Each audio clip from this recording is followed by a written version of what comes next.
Hello student, welcome to our channel Gyan Darpan. आज हम पढ़ेंगे क्लास 10th, लेकिन NIOS का। जैसे CBSE बोर्ड है वैसे ही आपका NIOS बोर्ड होता है। दोनों ही फेडरल बोर्ड है, मतलब कि सरकार के द्वारा दोनों को ही मान्यता प्राप्त है। अब जब CBSE के एग्जाम खत्म हो जाते हैं तो NIOS के एग्जाम स्टार्ट हो जाते हैं। जैसे 11 तारीख से NIOS के एग्जाम स्टार्ट हो गए, जिसके जो सब्जेक्ट्स हैं अपने उस सब्जेक्ट की तैयारी वो बच्चा वो स्टूडेंट करता है। व्यक्ति इसलिए क्योंकि NIOS में कोई एज लिमिट नहीं है, कोई भी व्यक्ति कभी पढ़ाई स्टार्ट कर सकता है। स्टार्टिंग की लिमिट है कि कम से कम 14 ईयर होना चाहिए।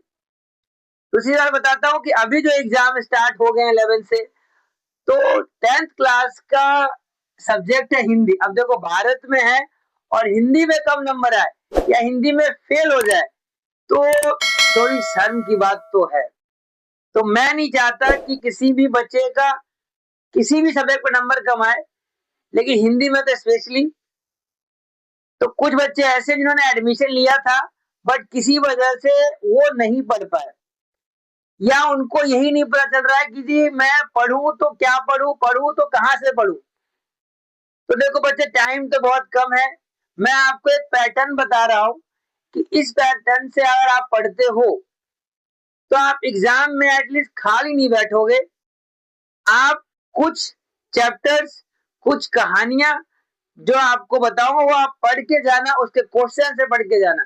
और इससे पहले एक वीडियो डाला था मैंने कि सिलेबस 10th क्लास का और सिलेबस 12th क्लास का, उसमें से आप देख लो, पहले वो वीडियो देखो जिससे पता लग जाए कि आपको हिंदी में कौन कौन से चैप्टर्स पढ़ने हैं। और आज मैं आपको बता रहा हूँ कि क्वेश्चन किस तरीके से आ रहा है हिंदी में। ध्यान से आप इस PDF को देखो, जिससे कि पता लग जाए कि मुझे कहाँ कहाँ क्या क्या लिखना है और कैसे पेपर अटेम्प्ट करना है। तो आप देखो, ये PDF आपका हिंदी का कोड 201। हाँ तो बच्चों, पेपर स्टार्ट करने से पहले आप इंस्ट्रक्शन जरूर पढ़ना, यानी कि निर्देश जरूर पढ़ने हैं आपको। कई बार बच्चे निर्देश नहीं पढ़ते हैं, जिसकी वजह से उनको दिक्कत आ जाती है। जो ये पेपर का ये फ्रंट पेज देख रहे हैं, इससे पहले एक पेज होगा, इसमें आपको रोल नंबर लिखना होगा।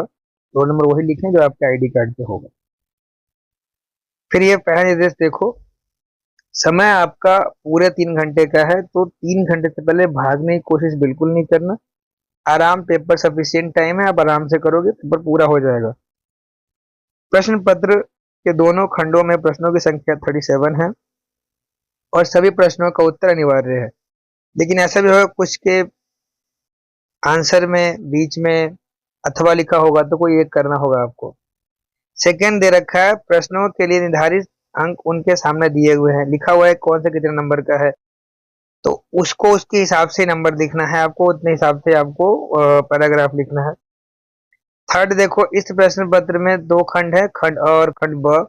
खंड अ में पूरा वस्तुनिष्ठ यानी कि मल्टीपल चॉइस क्वेश्चन है, और ब में जो है आपका लिखने वाला क्वेश्चन है, वर्णात्मक या विषयनिष्ठ कह सकते। फिफ्थ नंबर पे दे रखा है, खंड अ में कुल 27 प्रश्न है। इनमें 1 से 5 पठित कविता यानी कि कविता पर आधारित है, कुछ अपठित कविता पर आधारित है, तो आप ये ध्यान से पढ़ लोगे। सिक्स भी ऐसा ही लिखा आपका। क्वेश्चन स्टार्ट करते हैं खंड अ से। इससे पहले अगर आपने सिलेबस वाला वीडियो नहीं देखा है तो वो देख लेना, रीजन कि आपको पता लग जाए किसकी चैप्टर से क्वेश्चन पूछे गए हैं, और फिर उसी चैप्टर को पढ़ के जाना है आपको। पहला क्वेश्चन लिखा हुआ है, निम्नलिखित प्रश्नों के, मैं यहाँ से आपको क्वेश्चन बता रहा हूँ और जैसे ही खत्म हो आप इनका आंसर अपने कॉपी में लिखे, जिससे कि आप पता लग जाए कि हाँ मैंने कितना कितना पढ़ाई किया है, तैयारी कितनी हो रखी है या कितनी और करनी है। मनुष्य के बारे में अपनी बात को अधिक स्पष्ट करने के लिए कवि ने सोने के डैश का उदाहरण दिया है। देखो इसमें ऑप्शन नहीं है, चैप्टर पढ़ रखा है, सेकंड चैप्टर 2 है, उसके अंदर से मिल जाएगा। मैं डायरेक्ट आंसर बता दूंगा, फिर आप पढ़ोगे नहीं। चलो बता देता हूँ, इसका है सोने के कलश का उदाहरण दिया है, लेकिन बाकी आप खुद करोगे। चैप्टर में बताता रहूंगा आपको। आजादी कविता के अनुसार आजादी का संबंध श्रम और डैश से है। चैप्टर का नाम ही आजादी है, कविता है आपका। चंद्र गहना से लौटती बेर कविता में शोषक वर्ग कौन सा है? जिसका शोषण किया जाता है ना, वो शोषक वर्ग होता है, ध्यान रखना। और जिसका शोषण हो रहा है वो शोषित वर्ग होता है। या तो सेकंड में देखो, बूढ़ी पृथ्वी को क्या का दुख जब पढ़ा है आपने, उसमें दे रखा है। थर्ड क्वेश्चन है आपका आवाहन कविता पढ़ रखा है हमने। उसके अलावा रहीम सेकंड चैप्टर में से है, आजादी, बूढ़ी पृथ्वी का दुख, ये सारे कविताओं से क्वेश्चन लिखे गए हैं। चंद्रग्रहण से लौटती बेर, आवाहन कविता के अनुसार कर्म रूपी, याद होगा फर्स्ट क्वेश्चन ही था इसका, भाग्यवादी किसे कहते हैं, मिल जाएगा आपको आंसर इसका। फिर आगे चलते हैं। हाँ, यहाँ साथ में लिखा भी हुआ है कि इन्हीं दो वाक्यों को भरना है, तो 3 ऑप्शन दे रखे हैं, तो आपको सिर्फ 2 ही करना है। यानी कि कभी जब भी क्वेश्चन अटेम्प्ट करो उससे पहले देख लो कि क्वेश्चन ने क्या कहा है। फिफ्थ क्वेश्चन भी, कवि वृंद के अनुसार निरंतर अभ्यास करने से मूर्ख व्यक्ति भी डैश और डैश बन जाता है, सेकंड चैप्टर का क्वेश्चन है। अब ये 6 क्वेश्चन जो है ये थोड़ा सा यूनिक है क्योंकि आपने पढ़ा नहीं है, ये अपठित होता है ये काव्यांश, तो इसको आपको पढ़ना है। उसके बाद इस पर आधारित जो क्वेश्चंस हैं वो भी ऑप्शन के फॉर्म में, तो आराम से लिख लोगे आप।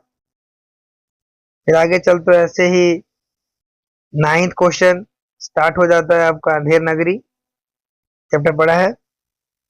उसके अलावा शतरंज खिलाड़ी, मीर और मिर्जा वाला चैप्टर, सुखी राजकुमार पढ़ा ही था, इसको तो आपने इंग्लिश में ही पढ़ रखा था, हैप्पी प्रिंस। तो थोड़ा आगे चलते हैं कि 11th क्वेश्चन, जो पत्र किसी एक कार्यालय द्वारा किसी अन्य कार्यालय को भेजा जाता है उसे क्या कहते हो आप, तो कार्यालय ही पत्र कहलाते हैं। मैं आंसर नहीं बता रहा हूँ, आप ध्यान से ढूंढ के कर लेना, आप लोग तैयारी कर रखी है आपने। मुहावरों का अर्थ बताकर वाक्य प्रयोग करने का सिस्टम खत्म कर रखा है इन्होंने, सिर्फ मुहावरे का अर्थ का भी ऑप्शन दे रखा है, आपको उसको सही से लिखना है। ऑप्शन अगर क सही है तो क के ऊपर लिखो, और जो क में लिखा वो भी लिख देना। लिखा है क्वेश्चन है, मगर आपने उन्हें सिर चढ़ा रखा है, यह मुनासिब नहीं है। इस वाक्य में प्रयुक्त मुहावरे का अर्थ है हाँ में हाँ मिला, दिमाग खराब करना, सिर पर बिठा लेना, बहुत लाड़ प्यार से बिगाड़ देना। तो जो भी आपको ठीक लग रहा है उस पर ध्यान से टिक करना है। फीचर क्या है, एक चैप्टर पढ़ा है आपने अखबार की दुनिया, उसके अंदर से क्वेश्चन पूछा गया, तो ध्यान से आपको ढूंढ के लिखना है। डायरेक्ट क्वेश्चन भी है, चैप्टर पढ़ोगे तो आपको मिल जाएगा। सुखी राजकुमार सेम चैप्टर, शतरंज खिलाड़ी, बहादुर, बहादुर तो आप लोगों को याद ही हो गया होगा, नेपाल का रहने वाला था ये, किस तरीके से अपने गांव से शहर आया था, फिर काम कर रहा था, अमरकांत करवा लिखी गई, पहला चैप्टर ही आपको अच्छे से याद हो गया होगा। फिर आती है बात निम्नलिखित संवाद पत्र, किस संवाद किस पात्र के हैं, मनुष्य ही मनुष्यता, मनुष्य की मनुष्यता ही यही है, वह दुख सुख को सहानुभूति के साथ देखता है। इसका एक क्वेश्चन और पूछ सकते हैं कि सहानुभूति और समानुभूति में क्या अंतर है, चैप्टर फर्स्ट बहादुर में मिल जाएगा आपको ये। फिर 16 क्वेश्चन, ये आपके चैप्टर से रिलेटेड है, नाखून क्यों बढ़ते हैं, बहादुर समाचार वाला यानी कि अखबार की दुनिया। और देखो ध्यान से देखो, क्वेश्चन 16 में लिखा क्या है, नीचे दिए कथनों में किन्हीं 2 का आंसर लिखना है आपको, यानी कि 4 में से 2 ही करने हैं आपको। पेपर का भी आसान होता है, ज्यादा मुश्किल भी नहीं होता, आप कर लोगे। अब ये 18th क्वेश्चन देखो, बड़े ध्यान से देखना, अंधेर नगरी में कौन सा वर्ड यूज किया गया था, सुखी राजकुमार में कौन सा था, शतरंज खिलाड़ी में कौन सा था, बहादुर में कौन सा था। तो देखो बहादुर में तो निर्मला थी, शतरंज खिलाड़ी में बेगम थे, सुखी राजकुमार ये मेयर था, और अंधेर नगरी में महंत था। आप ये क्रिस क्रॉस ऐसे ऐसे नहीं करने की जरूरत नहीं है कि इसका ये है उसका ये उसका वो है, ये गलत है। आप जिसका हो उसके सामने सामने लिखो कि कौन किसका है, तो आंसर आपका सही माना जाएगा। 19 क्वेश्चन दे रखा है, डैश अखबार की आय का प्रमुख साधन होते हैं, इनमें से भी 2 ही भरने हैं आपको।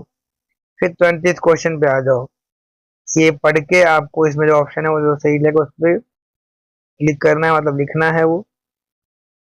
फिर 23rd क्वेश्चन, 24th क्वेश्चन आपके ग्रामर से है, ध्यान से लिखना है इसको भी। आगे चलते हैं तो आप आखिरी में आ जाओ, खंड ब पे आ जाओ। अब यहाँ लिखने वाला है, एक क्वेश्चन तो आएगा ही आएगा, जैसे 28 क्वेश्चन है, ऐसा पूछा ही जाएगा कि व्याख्या करो, सब प्रसंग व्याख्या करो या व्याख्या करो, तो आपको लिखना है। फिर सेम ऐसे ही 29 क्वेश्चन है और दो में से कोई एक ही करना है आपको। 30 क्वेश्चन में जो ये चारों क्वेश्चन लिखे में से कोई तीन करने हैं और तीन आपके कविता के ऊपर बेस्ड है। कौन सा कविता बता देता हूँ। जनरली फर्स्ट तो वृंद यानी कि सेकंड चैप्टर का हो गया, आवाहन का है। ये चंद कहने से लौटती बेर, दोनों उसी के हैं, जो आपको ठीक लगे कर लेना। 31st क्वेश्चन जो है आपके चैप्टर से रिलेटेड है, बहादुर फर्स्ट, बहादुर के व्यक्तित्व पर टिप्पणी कीजिए। ये आपका क्वेश्चन में ही है, बुक के क्वेश्चन में ही देखोगे तो हाँ मिल जाएगा। 32, 33 ऐसे आगे चलते 34 में आपका लिखा हुआ है सेंटेंस, जिसको आपको व्याख्या करना हो तो थोड़ा बढ़ा चढ़ा के लिख देना, इसको 5 नंबर का है। तो 35 ये सबसे आसान क्वेश्चन होता है। ये आपको लिखा होता है ऑलरेडी, को समरी लिखनी होती है, मतलब व्याख्या में बढ़ा के लिखते हैं और समरी में छोटा करके लिखते हैं। 1/3 एक तिहाई, मतलब कोई जैसे 5 लाइन का है तो 5 लाइन का 1/3 कितना होगा, इसको डिवाइड कर दो। जनरली 2 लाइन 2.5 लाइन में आप मैक्सिमम लिख सकते हो। ये आप कितने लाइन में देखो, इन लो 1 2 3 4 5 6 7 8 9, 9 लाइन का है। 9 लाइन का 1/3 कितना हो गया 3। तो आप 3 लाइन, अगर आपका 3.5 लाइन भी होता तब भी कोई दिक्कत नहीं है, लेकिन आपको ये नहीं कि 9 लाइन का आपने 12 लाइन का लिख दिया तो गलत हो जाएगा। 36 में देखो, अपने मोहल्ले में जल संकट से उत्पन्न कठिनाइयों का वन, ये आपका औपचारिक पत्र हो गया, लिख देना।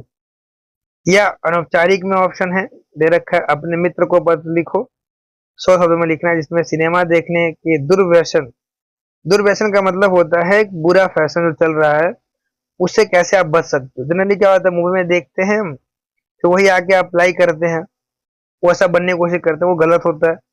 37 शहरी, इनमें से किसी एक पे लिखना है। शहरीकरण से बढ़ता प्रदूषण, जहां चाह वहां रहा, समय प्रबंधन का महत्व, भारत के बदलते गांव। तो इनमें से जो टॉपिक तुम्हें अच्छे से आता है उसको लिखना है। 1.5 पेज में लिखो कम से कम, ये तब जाके आपका वो 300 वर्ड पूरा हो पाएगा। ठीक है, और कोशिश करना है कि इसको ध्यान से लिखो ताकि आपका एक एक वर्ड जो है प्रॉपर तरीके से क्लियर रहे। तो स्टूडेंट्स, आपने हिंदी का पैटर्न देख लिया है और जहां तक मुझे लगता है कि समझ भी आ गया होगा। अब आपको बस क्या करना है, जैसा सिखाया है, जो आपको सिलेबस बताया है, जो चैप्टर्स बताया है, उस चैप्टर्स के हिसाब से क्वेश्चन करना अभी से स्टार्ट कर दो। क्योंकि जब समय कम रहता है तो आपको मेहनत 2 गुनी 4 गुनी करनी पड़ती है। जो भी काम कर रहे थे, मैं उसके बारे में कुछ नहीं बोल रहा हूँ, जो भी काम कर रहे थे उसको कुछ दिन के लिए विराम अवस्था पे लेकर आओ और जो पैटर्न बता रहा हूँ उस पैटर्न चलो, जिससे कि आपके मार्क्स अच्छे आ जाए। कुछ सोच के भरा था आपने 10th क्लास का फॉर्म, तो वो सोच आपकी पूरी हो जाएगी और आप क्लास में पास हो जाओगे। All the best.